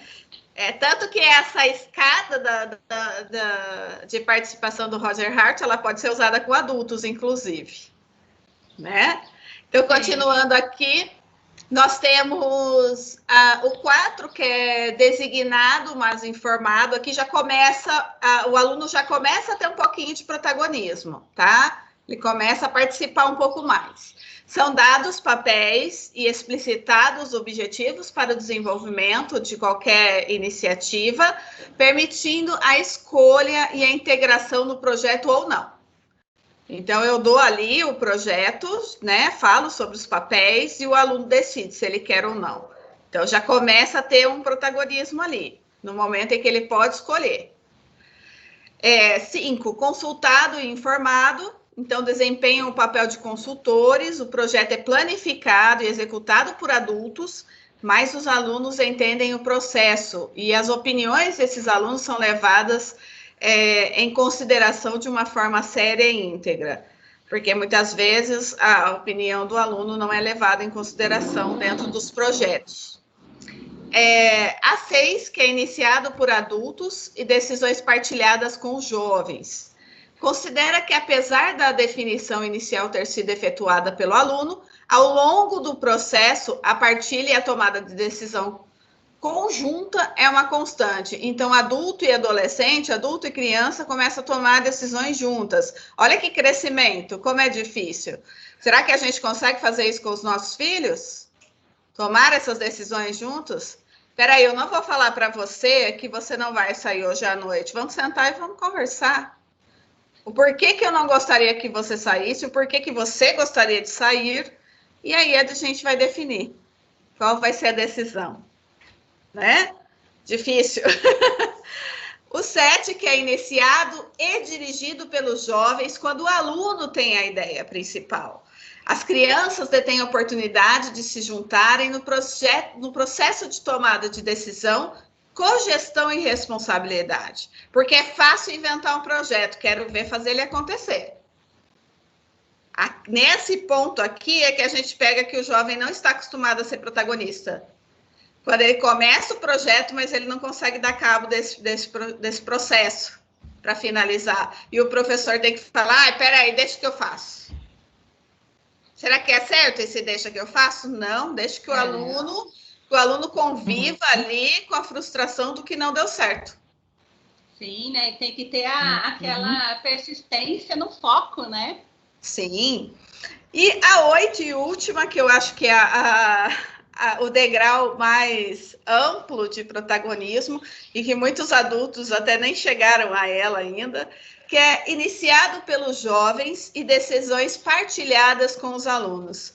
Então, as crianças têm a oportunidade de se juntarem também nesse processo de tomada de decisão, cogestão e responsabilidade e partilham com os adultos e com os outros jovens aquilo que estão fazendo. Além de fazer o projeto, eles ainda conseguem ser colaborativos, coparticipativos dentro dessa cogestão. Então, quando a gente fala assim, eu acho que essa palavra co, né, do junto, é uma coisa muito social mesmo, a gente precisa trabalhar muito, que é nossa responsabilidade enquanto professores, é responsabilidade dos pais, então, e a aprendizagem desse aluno não é só responsabilidade nossa, ele precisa entender que a aprendizagem não é para o professor ou para tirar uma nota ou para passar de ano, que são as ideias que os alunos têm quando vão para a escola. A gente precisa mudar esse foco, que a aprendizagem é para a vida, é para o projeto de vida, é para a realização pessoal, é para ampliar, né, a sua parte cognitiva, psicomotora, enfim, mas não mais pensar nessas questões de nota e aprovação, ou então colocar essa nota e aprovação somente para a universidade. Eu tenho que fazer ensino médio porque eu preciso passar na faculdade. Não, você tem que fazer o ensino médio porque ele vai te dar subsídio para seguir na faculdade. Então, para de pensar que você está fazendo um favor ao seu professor, aos seus pais, estudando. Né? O aluno estuda para crescer, para se tornar protagonista. Sem conhecimento, você não consegue ser protagonista. Então, eu deixo aí essa fala e quem quiser pesquisar um pouquinho mais, fique à vontade. Agora, deixo com a Lília aqui, que vai falar um pouquinho da língua inglesa. Olá, pessoal. Bom, então, a gente vai conversar um pouquinho sobre algumas atividades, algumas situações de aprendizagem na língua inglesa. Nós vamos trabalhar um pouquinho essa parte de recuperação, de aprofundamento, vendo algumas situações de aprendizagem. Hoje, a gente vai falar sobre habilidade essencial para o 9º ano do ensino fundamental. Para isso, nós separamos a habilidade essencial EF, ensino fundamental, 09, 9º ano, LI, inglês, 01, que é fazer o uso da língua inglesa para expor pontos de vista, argumentos e contra-argumentos, considerando o contexto e os recursos linguísticos voltados para a eficácia da comunicação. Essa é a habilidade essencial, é aquilo que eu vou retomar da fala da Ellen e da Yolanda, que a gente fala que é o alicerce, é o mínimo para o aluno do 9º ano, né, ter uma boa aprendizagem. Então, para isso, a gente vai se apoiar em outras habilidades. Por favor. Nós vamos trabalhar as habilidades de suporte. E aqui tem até um esqueminha bem legal, porque a gente sempre fala que o currículo é em espiral. Então, se vocês olharem, tem o 6º ano, usando, né, essa espiral, a mesma habilidade vista no 6º ano, ela pode voltar lá no 7º, pode voltar no 8º, pode voltar no 9º e até lá no ensino médio. Só que em aprofundamentos diferentes. Então, essa habilidade essencial que a gente viu lá do 9º ano, ela aparece aqui no 6º ano, numa habilidade de suporte, que é a EF06-LI16. Construir o repertório relativo às expressões usadas para o convívio social e o uso da língua inglesa em sala de aula. Também aparece na habilidade de suporte EF06-LI09, localizar informações específicas em texto. Olha que legal. Agora a gente vai dar mais uma olhadinha, uma habilidade de suporte lá no 7º ano. No 7º ano, eu tenho a habilidade EF07LI13, que é organizar texto em unidades de sentido, dividindo-o em parágrafos ou tópicos e subtópicos, explorando as possibilidades de organização gráfica, de suporte e de formatos de texto. A EF07LI11 trata de participar de troca de opiniões e informações sobre textos lidos na sala de aula ou em outros ambientes. Aí, além das habilidades de suporte, a gente faz um linkzinho aqui e fala da interdisciplinaridade, né, meninas? Até agora falamos de leitura, da importância da leitura, e olha ela aqui na língua inglesa. E aí, a gente pode trabalhar a habilidade essencial que nós separamos, que é essa EF09LI01. E como nós faríamos isso? Então, vamos ver um exemplo de uma atividade da língua inglesa para recuperação e aprofundamento no 9º ano. Nós temos que trabalhar a ativação inicial, o desenvolvimento e finalizar. Na ativação inicial, a gente pode trabalhar as questões disparadoras. Nós vamos fazer um levantamento do conhecimento prévio do aluno, das necessidades dele. A elaboração de enunciados assertivos, e aí a gente vai trabalhar campanhas, só voltando um pouquinho. E aí nós vamos trabalhar campanhas, publicações e postagens, vamos contextualizar, então vamos estabelecer a relação com o cotidiano do aluno, das pequenas e grandes estruturas. Então, assim, dentro da escola, da residência, da comunidade, os problemas de ordem global, e vai verificar como os estudantes estão no processo de desenvolvimento da habilidade que está em foco aqui nessa aula. Na parte de desenvolvimento, nós vamos desenvolver o desenvolvimento das atividades mesmo, né? Para organizar, e assim a gente vai ver as estratégias para organizar o tempo, o espaço, as intervenções pedagógicas. E para finalizar, vai haver a sistematização dos objetos de conhecimento aprendidos. E aqui a gente trabalha a autoavaliação por parte do aluno, a verificação do objetivo da aula, os pontos de atenção para encadeamento das próximas aulas. Então, como é que eu faço a ativação inicial? Uma questão disparadora. As questões, elas têm uma relevância muito importante, porque ela vai dar um feedback sobre aprendizagens anteriores do aluno. Vai promover os efeitos positivos de participação. Vai centrar a atenção do aluno, vai incentivar a participação e a interação. Então, por exemplo, né, para essa atividade que a gente vai propor, a gente vem com uma questão aberta. A questão aberta, what can you do to make a better world? O que eu posso fazer para melhorar, o que você pode fazer para melhorar o mundo? E aí vem respostas. E o professor, ele vai, a partir dessas respostas, ele vai retomar depois, na hora do seu trabalho, e vai poder organizar melhor a maneira de trabalhar. Ele pode, além de fazer questões abertas, questões estruturadoras. Alguém responderia de uma maneira diferente a essa pergunta que eu fiz? Uma questão de verificação. Por que você pensou assim? Como você chegou a essa conclusão que isso que você quer fazer vai melhorar o mundo? Então, as questões são o grande boom para introduzir, para iniciar uma atividade. E a todo momento, as questões fazem parte desse processo. Ela não é só norteadora do início. As questões serão norteadoras sempre para o início, para o meio e para o fim. As questões têm a função de instigar e de fazer pensar. Então, por favor, Ellen.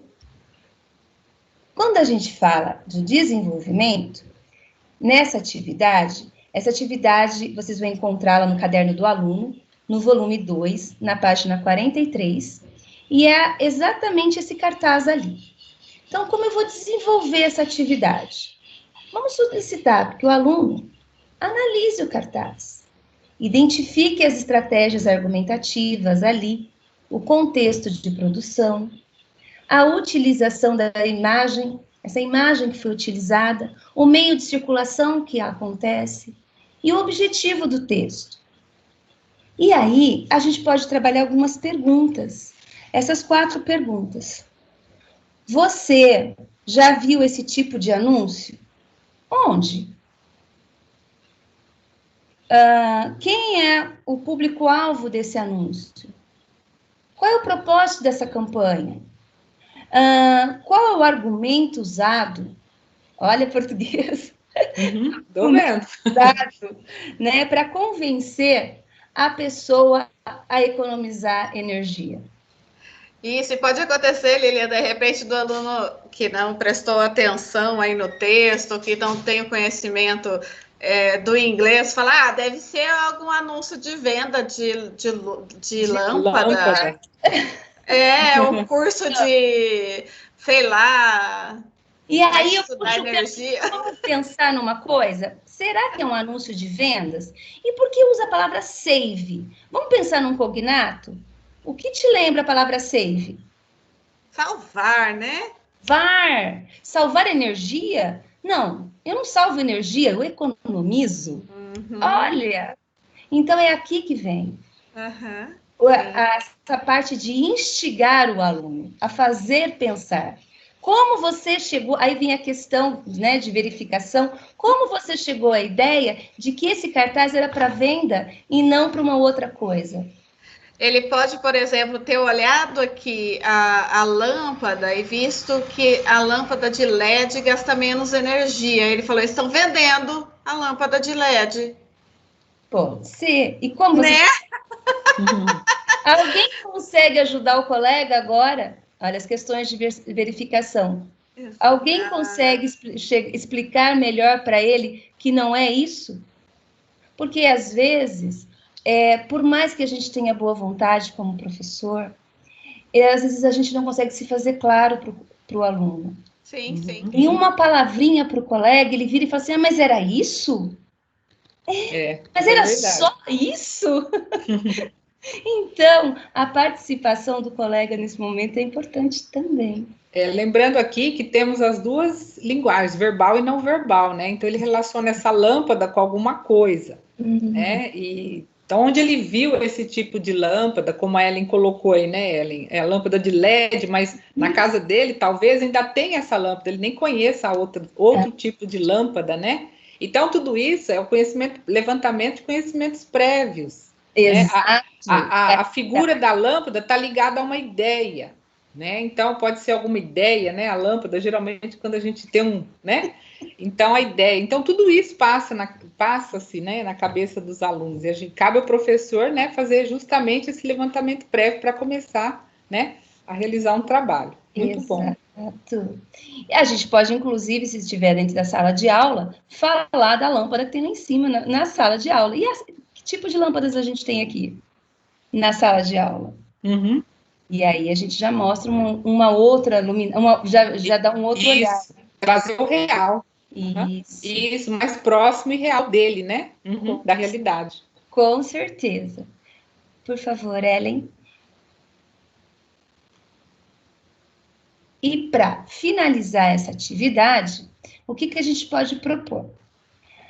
A gente pode propor que o aluno crie uma campanha e poste nas redes sociais essa campanha. Mande para os alunos, para os professores, para a escola. Essa campanha é de acordo, né, com objetivos do conhecimento desenvolvidos ao longo do bimestre. Então, a gente pode esperar que o aluno, eles produzam um cartaz ou postagens usando as estratégias argumentativas, com conectivos como because, por exemplo, né, e também com frases imperativas, além da utilização de recursos verbais e não verbais para a elaboração dessa atividade. É uma atividade simples, Por favor, passe um pouquinho para o próximo slide. Sim. Essa atividade, ela mostra um entrelaçamento entre as atividades que a gente tem no material da rede. Então, é uma habilidade essencial, que está aqui, que é a EF09LI01, o objeto de conhecimento, funções e usos da língua inglesa, a persuasão, a habilidade de suporte, a EF07LI11, a EF08LI09, aquelas outras que a gente já colocou nos outros slides. E qual é a relação com o material regular? Eu encontro no Caderno do Aluno do São Paulo Faz Escola, no volume 1, página 43 e 44, no volume 2, na página 43, atividade 8. Pode passar, Ellen, por favor? E aqui está o volume 2, a atividade 8. Na atividade 8, ele mostra esse cartaz e ele pede para que o professor faça questionamentos e o aluno responda no seu caderno. Mas a gente pode ir além. Ao ver um cartaz desse, a gente pode solicitar que o aluno faça um cartaz. Ao ver um cartaz desse, a gente pode solicitar que o aluno faça uma campanha sobre a economia de energia, ou sobre como a gente pode salvar o mundo, né? Então, assim, a partir de uma atividade, abre-se um leque para uma imensidão de outras atividades. Lembrando que a todo momento a gente precisa fazer esse exercício do questionamento, usar sempre as questões para disparar, né? As questões disparadoras. Por favor. E aí, algumas orientações importantes. Como a gente falou, o currículo é em espiral. O que isso quer dizer exatamente? Que, por ser organizado de uma forma em espiral, ele permite que a todo momento uma habilidade seja abordada num determinado ano série, numa determinada profundidade, e depois ela pode ser abordada num outro ano série, numa outra profundidade. Totalidade da língua. O conceito de língua franca parte do princípio de que o aluno necessita interagir com o idioma na sua totalidade. Isso é, dentro de todas as possibilidades de contato com a língua estrangeira, não apenas por meio da gramática normativa ou temáticas isoladas. Porque muitos de nós começaram a aprender inglês com frases. O professor colocava a frase ali e você completava a lacuna, né? Você saía completando. Não, você não vê a gramática isolada, mas dentro de um texto, e esse texto dentro da realidade do aluno, tudo contextualizado, tudo ligado dentro da totalidade da língua. Outra coisa muito legal para verificar, né, a sondagem, por intermédio de sondagens, há a possibilidade de elaborar e verificar os conhecimentos prévios do aluno, bem como os temas que lhes são significativos devido às suas respectivas experiências e vivências. O sistema KWL faz com que o aluno reflita e disserte sobre o que ele sabe, do que ele quer saber e do que ele ainda tem que aprender. Ele vai colocar ali, e a partir dali, você consegue revisitar e ver o aprendizado, se ele foi eficaz, se ele não foi, fazer essa reflexão do aprendizado. Exato, Línia. É interessante esse intermédio, né, da sondagem, esse sistema, porque tanto esse sistema quanto os outros que nós apresentamos, ele respeita o aluno e não fica muito na subjetividade do professor. Não é que ela é perigosa muitas vezes. A gente conhece, o aluno conhece sim, mas você realmente sabe o que foi aprendido ou não, ou o que ele quer aprender, né? Sim. Qual é a sua área de interesse? Né? Qual é o seu projeto de vida? Qual é o seu projeto de vida, isso mesmo. Exatamente. E uma coisa bem legal que a gente precisa pensar, né, é o perfil do estudante. Sabe-se que é fundamental que o estudante desenvolva sua aprendizagem por meio da autonomia e do protagonismo. Sendo assim, para apoiar o estudante em seu processo autoavaliativo e, consequentemente, o professor disponibiliza-se essa atividade, que tem como objetivo acompanhar o perfil do estudante em diferentes momentos do processo do ensino-aprendizagem. E aqui é o que eu posso fazer, o tempo que eu tenho para fazer, como que eu estou me sentindo essa semana. É uma autoavaliação muito interessante, porque vocês falaram, e é muito bom a gente focar disso novamente, que a avaliação, ela não tem esse caráter punitivo há muito tempo. A avaliação, ela faz parte do processo do aprendizado. Isso. A avaliação é também para o professor. O quanto eu consegui chegar no meu aluno, o quanto eu consegui trazer para o meu aluno aquilo que era importante para ele. O que eu preciso fazer? Então, a avaliação, e nesse caso a gente propõe a autoavaliação, ela serve para isso. Para dar novos caminhos, para dar novas direções. Perfeito, Lilian. É isso. Obrigada, Lilian, pela sua participação. Nós temos aqui as referências desses slides que nós fizemos. Quanto às referências, elas ficam na descrição, lá no vídeo do YouTube. E agradecer vocês, a parceria, a colaboração de cada uma de nós, né, no que a gente pode aqui, nesse curto tempo, trazer para vocês, professores. Vai novamente o formulário. Está sendo muito rica essa contribuição de vocês e espero que continue, tá bom? Com essas colaborações também. Vocês fazem parte dessa formação, tá? Nós somos uma equipe, não só nós 4, mas todos vocês, professores, tanto de inglês, tanto a equipe da educação especial, os professores de inglês, português e inglês, né? Tá bom? Então, muito obrigada aí pela participação de vocês. Eu posso deixar um pensamento? Claro. A arte de agradecer nos torna capaz de fazer toda a diferença na motivação. O sucesso profissional, principalmente na educação, não vem sozinho. O esforço e a dedicação são partes importantes, mas estão sempre acompanhados de ensinamentos de outras pessoas, da divisão das tarefas, de apoio dos colegas, dos chefes e familiares. É importante agradecer as conquistas e a contribuição de cada uma de vocês, Isso. que nos incentivam e nos trazem até aqui. Isso.